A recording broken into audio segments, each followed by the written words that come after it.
What's going on, everyone? So, one of the big potential trade partners that the Lakers are going to be looking at this upcoming offseason is the Atlanta Hawks, right? And going into this offseason, it was like, okay, Atlanta is clearly trading one of Dejounte Murray or Trae Young, right? Dejounte seems to kind of have a bigger market. Obviously, he's cheaper, right? He kind of fits a little more where Trae's kind of more high usage, more on ball, right?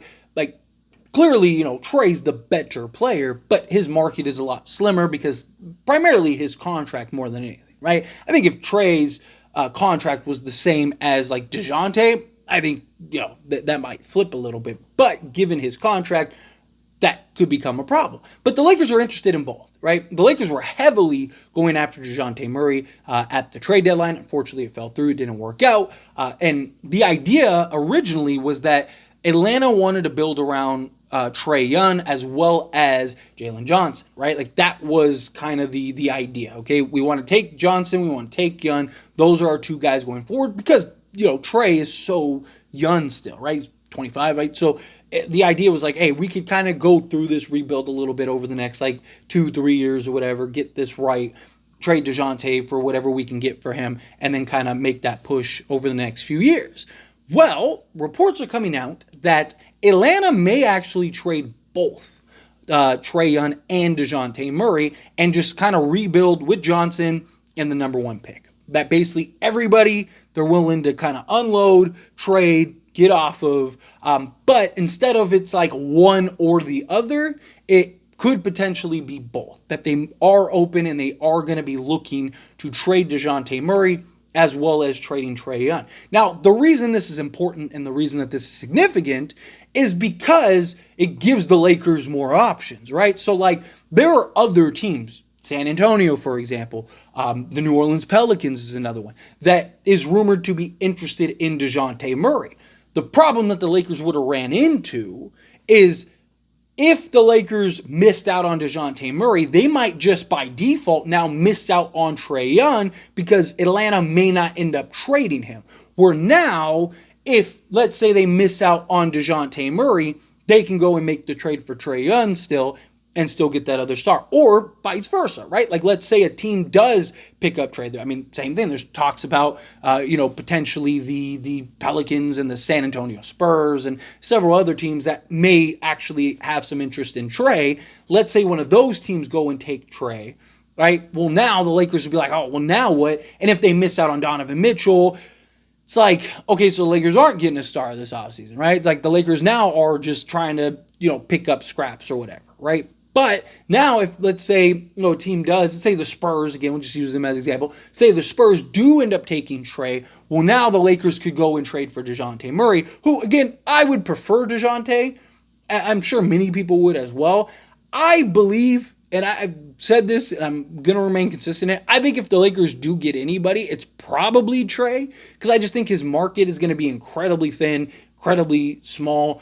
And I don't think it would cost the farm. Like, the Lakers have assets to trade, but they don't have, like, this plethora of assets, right? Like, even if Donovan Mitchell becomes available, it's more likely just a fairy tale, right? It's kind of Fugazi almost, right? Like, unless Donovan's like, I only want to go to Lakers, right? Like, if he pulls an Anthony Davis, then I think the Lakers could end up getting Donovan Mitchell. But if he's open to, like, anybody else, right? Like, if he's like, hey, send me either Brooklyn or the Lakers, right? I think he goes to Brooklyn. I just do. I just think Brooklyn put together a more comparable package that maybe make more sense, right? So that's the problem is it's not so much that, like, oh, we don't have assets to get trades done and get something moving and throw our hat in the ring, but it's other teams, depending on the player, that are going to go in, like Lauri Markkanen, right? Like, I don't realistically think we could trade for Lauri Markkanen because I think that there's going to be other teams that are willing to trade for him that can just, I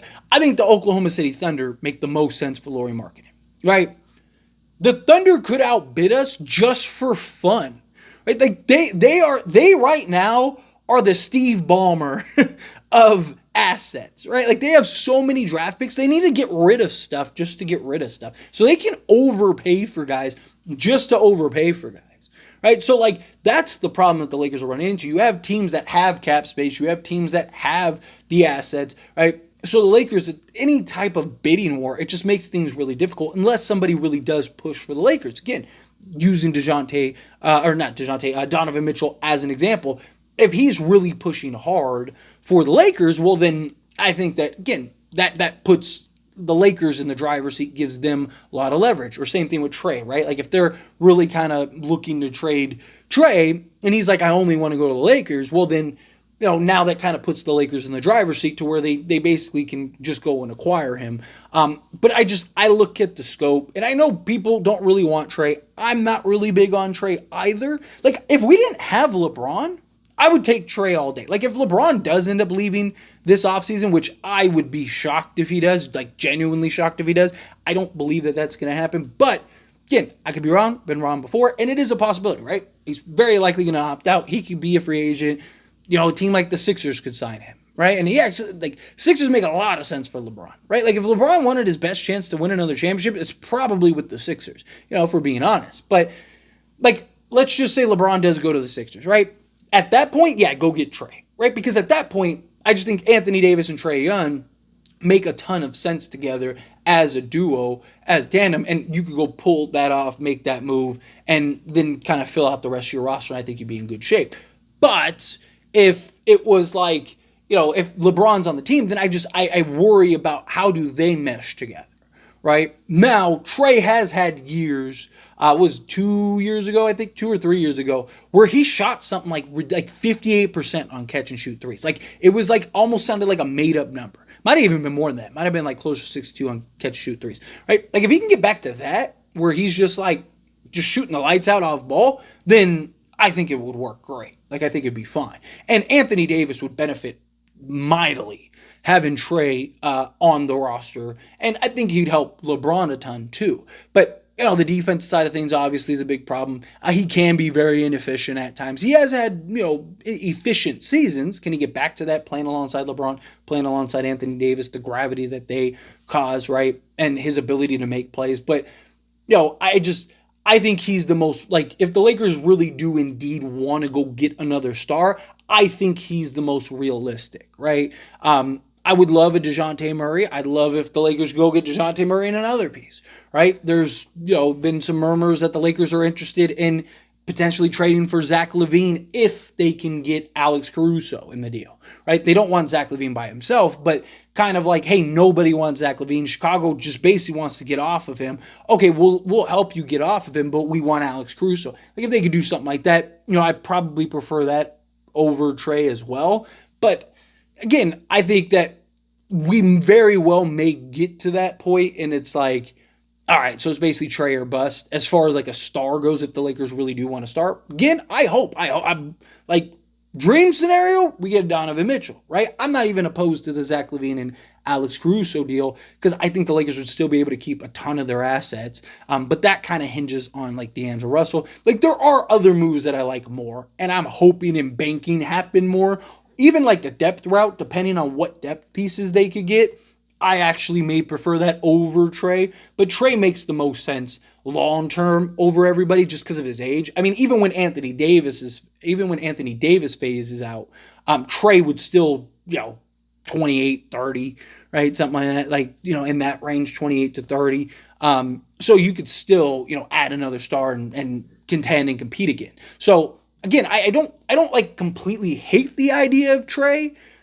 And if it works, right? Like if on paper, LeBron, Trae, and Anthony Davis work, then good luck, right? Because, I mean, Trae would just, he'd solve a lot of the Lakers' issues. But there is that concern, there is that issue.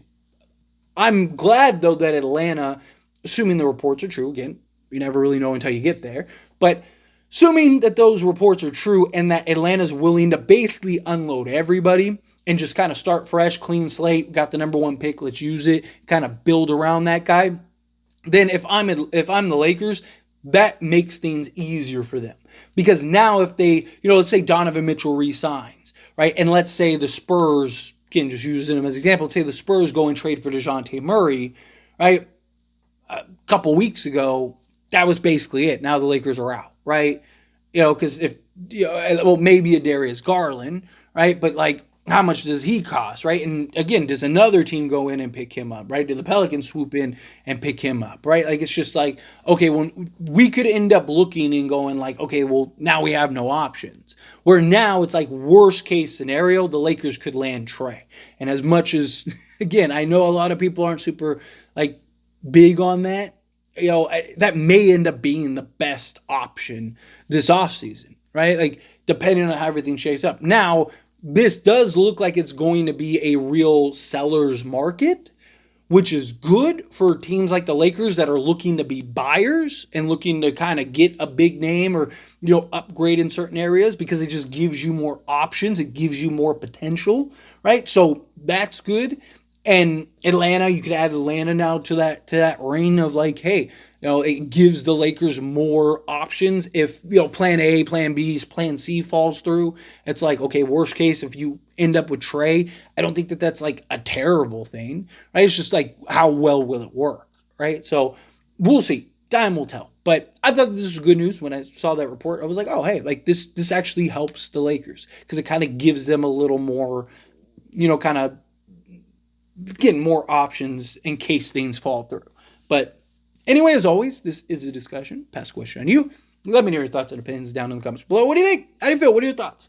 Do you think like, yeah, that's good because like, obviously if you can get Dejounte, then beautiful, right? But if not, then you could still get Trae, or vice versa, right? Like, if somebody else trades for Trae, well, then you could still go get Dejounte, where, if somebody traded for Trae, it's like, well, now Dejounte's off the table because Spurs want to keep him. Well, no, or not the Spurs, the Hawks want to keep him. Well, now it's like, okay, well, now we could still end up getting him and acquiring him, right? So, again, just kind of gives the Lakers a couple more options. Do you think you just stay away from everybody? Do you think you just kind of go the depth route?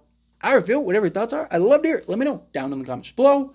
That being said, if you haven't liked this video, hit that like button. Helps me not, so we enjoy these types of videos, and I truly appreciate it. Not subscribe to the channel, hit that subscribe button, turn on the bell notifications.